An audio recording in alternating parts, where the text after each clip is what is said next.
During the third day's action of the Battle of Gettysburg, the Confederate Army under General Robert E. Lee made one final effort to break the Union line. However, the attack ended in a bloody disaster.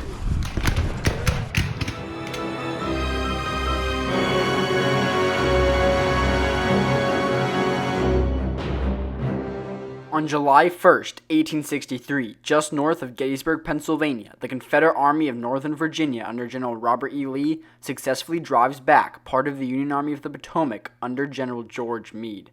However, Lee is frustrated in his attacks on the Union line the next day, July 2.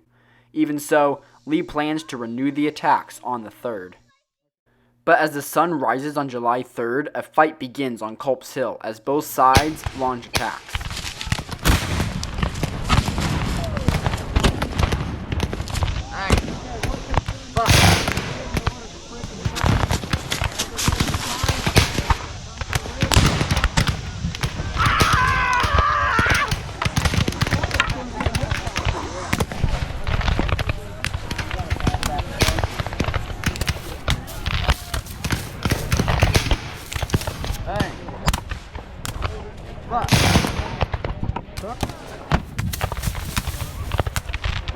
At 11 a.m., the fight sputters out, having accomplished nothing for either side. By now, Lee has abandoned the idea of attacking both the Union flanks. Instead, he decides to send one all-out attack at the Union center. Initially, Lee plans to use all of James Longstreet's 1st Corps. However, 2 of those divisions have been shattered in the previous day's fight, and so Lee decides to use 2 of A.P. Hill's divisions, now under Generals Trimble and Pettigrew. Still, the backbone of the attack would be Longstreet's 3rd Division, commanded by General George Pickett, whose troops were the only Confederates to not yet have seen action during the battle.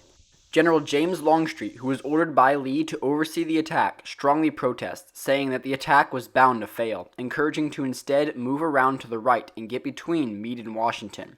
However, Lee brushes the notion aside, ordering Longstreet to proceed as instructed. The attack is to be preceded by a mass artillery bombardment by as many guns as the Confederates can pull together. In all, between 150 and 170 guns are positioned, and at around 1 p.m., they all open fire on the Union center.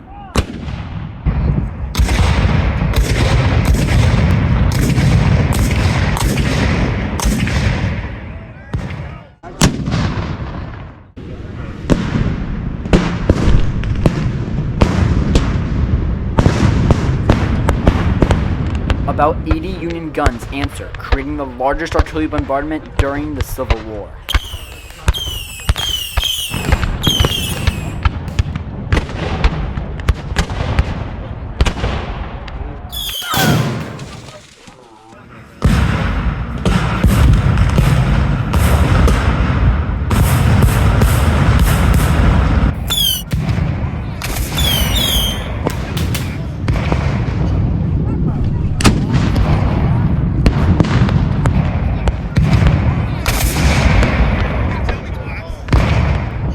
The Union commander of artillery, Henry J. Hunt, orders his guns to one by one go silent in order to save ammunition for the attack he knows is coming.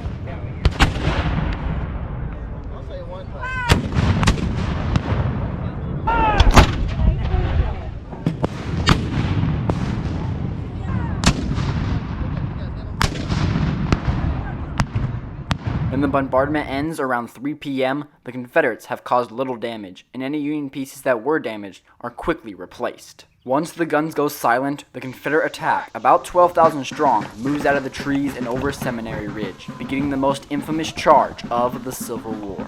Ahead, they have a mile of open ground, up the slight slope of Cemetery Ridge, upon which is waiting the Union's 2nd Corps, commanded by General Winfield S. Hancock.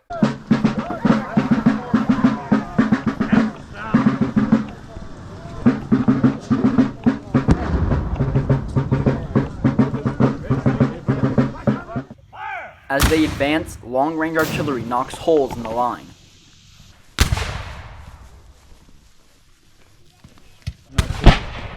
Reaching.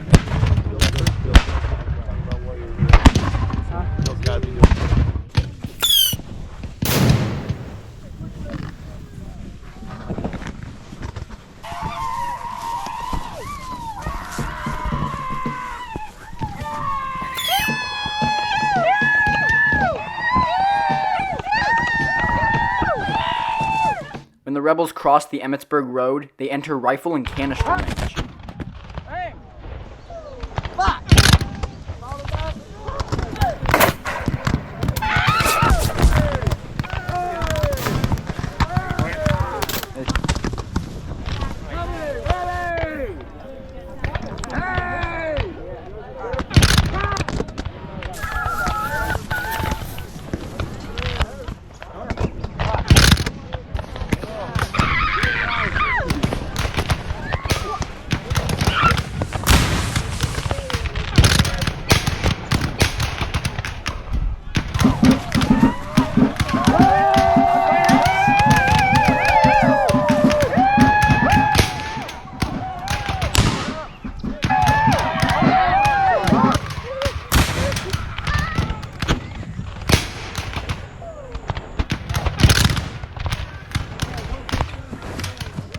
With fire being poured onto both flanks and double and triple canister ripping into the line, the attack comes apart.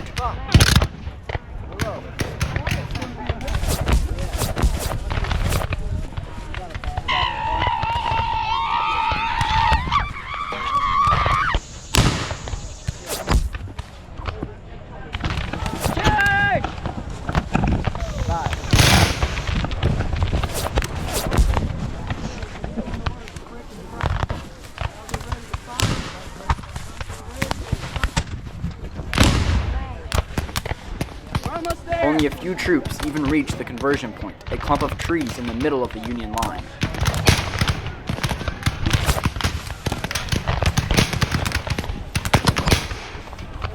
A few troops are even able to penetrate the Union line at a place known as the Angle.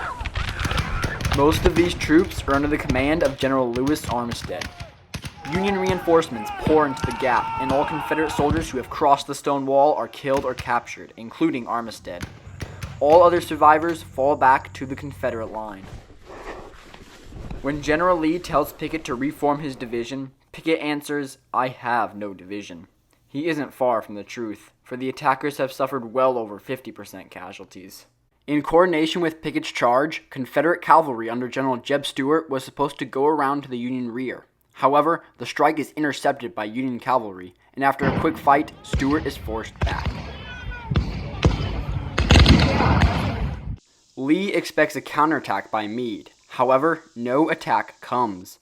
The only action occurs when Union cavalry under General Judson Kilpatrick attack the southern end of the Confederate line. However, it is quickly beaten back. With this, the fighting for the day comes to an end. The next day, it rains. The heavy downpour prevents either side from making significant movements. That afternoon, Lee sends out a 17-mile-long wagon train of wounded. This begins the Confederate retreat back towards Virginia. Meade pursues, but does not launch any significant attacks, allowing Lee's army to, on July 13th, cross the Potomac River back into Virginia. Though July 3rd wasn't as bloody as the previous 2 days, it demonstrated that Lee's army was not invincible. Plus, the height of Pickett's charge is often referred to as the high watermark of the Confederacy. The Battle of Gettysburg, in conjunction with the fall of Vicksburg, proved to be losses the Confederacy would not recover from. Total casualties for the Battle of Gettysburg were dead for the Union, about 3,200, for the Confederates, about 3,900, wounded, captured, and missing for the Union, about 19,800, for the Confederates, about 24,200. Total for the Union, about 23,000. For the Confederates, about 28,100.